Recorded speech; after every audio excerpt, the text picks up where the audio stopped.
Montreal is the world's second largest French-speaking city after Paris, and despite what you might hear, I found the Quebec accent pleasantly surprising to understand. As such, this makes it not only a great place to study French, but a great place to wine and dine, with the second highest amount of restaurants per capita in all of North America. Bon appetit! So what are we waiting for? Let's go take a look. First up, as we wander through these European-style alleyways, it's hard not to be enchanted by the echoes of the past. These cobblestones have borne witness to centuries of history, from the fur traders of New France to the bustling metropolis we see today. Back in Sydney, we have a place like this called The Rocks, and I feel like Montreal is The Rocks on steroids, and many of the buildings date many hundreds of years older, back to the 1700s, sometimes even a bit before then as well. As I walked further, I found the city to be a wonderful example of European architecture and old churches. I stopped at the Reine du Monde, or Mary Queen of the World Basilica, which is a replica of the famous one in St. Peter's in the Vatican. Inside, I was amazed to see paintings of the initial interactions between the native people of North America and the original European settlers, something I've never seen in any church anywhere in the world. Next up, I was able to walk down to Vieux-Montreal or Old Montreal and the Place d'Armes Square. I was inspired by the Notre Basilica, which is not only gorgeous but actually receives almost the same amount of visitors as the Notre Dame Church in Paris. If you'd like a tip,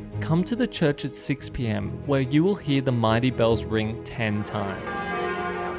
Our next stop is Notre Dame de Bon Secours Chapel, honouring Sainte Marguerite, Canada's first female saint. When one of the members of the congregation fell ill, Sainte Marguerite offered herself to God instead, and although the patient was cured, Sainte Marguerite fell ill and died soon after. So I just finished in the Church of Saint Margaret's here in Montreal, and highly recommend it if you have a chance to come out here. Let's go check out some other things before we wrap this up. I'd recommend the Montreal City Hall and also the Port area, which has some fantastic markets and a couple of highlights. I had fantastic views of Canada's famous Molson beer factory, got to meet a friendly squirrel, and was amazed at the blue quality of the water affected by the snowmelt and ice upstream. So one thing I am picking up here in Montreal is it's absolutely beautiful down here, but unlike Europe, it doesn't seem like too many locals are actually coming through these places to eat and hang out. It seems like mainly an area that's a little bit created and preserved for the tourist trade. That being said, some of the architecture and the experience of doing this in North America is absolutely fantastic and something that I'd recommend every time. Thanks everyone for watching today's video in Montreal. If you want to see where we're off to next, don't forget to like and subscribe below, and I'll see you on the next video.